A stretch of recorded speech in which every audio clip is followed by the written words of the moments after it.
Hello and welcome to Algebra 1, Chapter 1.8, and today we're going to discuss our number systems. So by the end of this lesson, you're going to be able to classify and graph real numbers and also find the square roots and order real numbers. So we're going to start out with positive and negative numbers. Everything we talk about today, you can put on a real number line. So real number line is a number line that you can graph real numbers on. And right now we're just going to talk about real numbers. So the positive numbers would be the numbers that are greater than 0 or to the right of 0 on a real number line. Think of a number line as a visual. If you can just glance at it, the numbers to the right are going to be positive, to the right of 0. And the numbers to the left of 0 are negative. They are less than 0.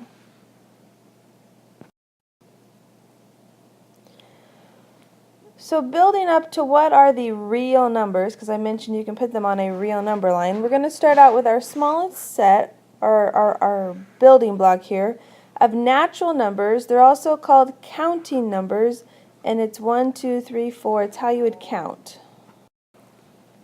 So when you count, you always start with 1. Notice here we have a Venn diagram and natural numbers on the inside. Okay.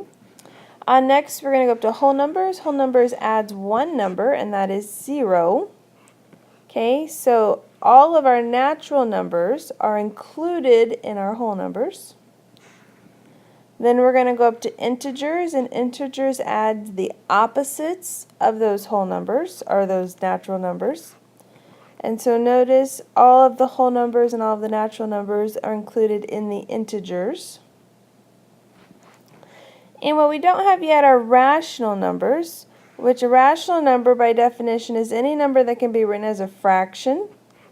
Okay, so notice all of your whole numbers, integers, they can all be written as a fraction. How do I write 3 as a fraction? It's 3 over 1. Okay, and so that also those going to include halves and quarters and thirds and eighths. All numbers that can be written as a fraction can also be written as a decimal, and as decimals they either terminate or repeat. So for instance, 1/3 is a repeating decimal, where 1/2 is a terminating decimal. Okay, so those are our rational numbers. Notice all integers, whole numbers, and natural numbers are inside the rational numbers. So that gives us everything up to repeating decimals. We're going to come back to irrationals here on our other side in just a minute. First of all, let's talk about square roots though. When you have the square root of a number, like the square root of 9, the answer is one of the two equal factors of that number. So the question is, what times itself equals 9? Okay, so we get 3, so the answer there is 3. Sometimes, though, it's not a whole number or not an integer. So what about the square root of 5 is what times itself is 5, right? That's not even going to be a fraction. So that's not going to be any rational number to get 5 there. Now, before we move on to irrationals, definition of a perfect square, numbers with a square root, that is a rational number. So square root of 9 equaled 3. 3 is a rational number, so square root of 9 is a perfect square. Now, this asks what about square root of 3? I brought up 5, so let's look into that. So we have a whole other kind of set of numbers, not under rational numbers at all, that are called irrational numbers, and they have decimals that do not repeat or terminate. So for instance, if you put the square root of 2 in your calculator, the square root of 3 in your calculator, square root of 5, that's why we brought up square roots. Pi is an irrational number. And so these are numbers that never end, decimals that never end and never ever have a pattern. Those are our irrational numbers. You put all those numbers together that we talked about, all the rationals, all the irrationals, and what we have is called the real number system. And these are the numbers that you use each and every day. So what we want to do next is work on classifying numbers. So name the set or sets of which each real number belongs. So they're already telling us these are real numbers, so we don't need to list real numbers. So the square root is 17. Is it a counting number? Is it a whole number? Is it an integer? Is it a rational number? Okay, it's going to be irrational then if it's none of the above. 1/6, is it a natural number, a whole number, an integer, or rational number? It's a rational number because rational numbers are any number that you can write as a fraction. Square root of 169. Before we start, let's make sure we know that that is 13. Is it a natural number? Yes, because it's a counting number, which means it's also a whole number because the circles are inside each other. It's also then an integer, and it's rational because I could put 13 over 1. So just because it came to me as a square root does not mean that it doesn't fit all those categories, because it really is 13. Another property to talk about, we're going to talk about closure property.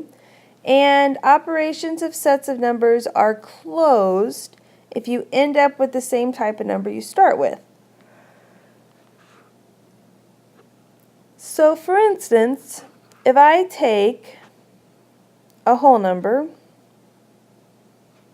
and I add to it another whole number, will I always end with a whole number? Or is there any time I won't? If I always end with a whole number, then whole numbers are closed under addition, because I was adding. So whatever type of number I start with, will I always end with that same type of number? So are whole numbers closed under multiplication? So if I take two whole numbers and I multiply them together, so here we go, 2 and 3, and I get 6. Is 6 a whole number? Okay. What about 5 times 10? Is that a whole number? Is there anything, remember whole numbers are 0 on up. Is there anything I can ever multiply and not get a whole number? I don't think so. I'm going to say determine whether the set is closed. Yes, that's closed under whole numbers. What about under subtraction? If I take two whole numbers and subtract them, will I always get a whole number? What about 6 minus 10? -4. Is -4 a whole number? It's not. It's an integer. Okay? So no, it's not closed under whole numbers. A few notes on graphing on number lines. To graph means to plot a set of numbers on a number line. The coordinate is the number that corresponds to the point on a number line. And number lines must contain all real numbers. My rules are they must have at least one number on either side of the numbers being plotted, and you must always have arrows on the ends. So there's my number line. If I'm going to plot 5, I'm going to put 4, 5, 6. There I have graphed 5. So to graph, I have plotted it. Its coordinate is 5. It's the number that corresponds to the point, and it is on my number line.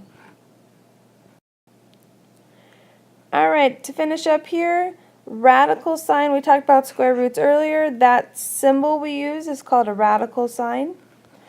And when we talk about square roots, we're going to use the principal square root, which is the non-negative root.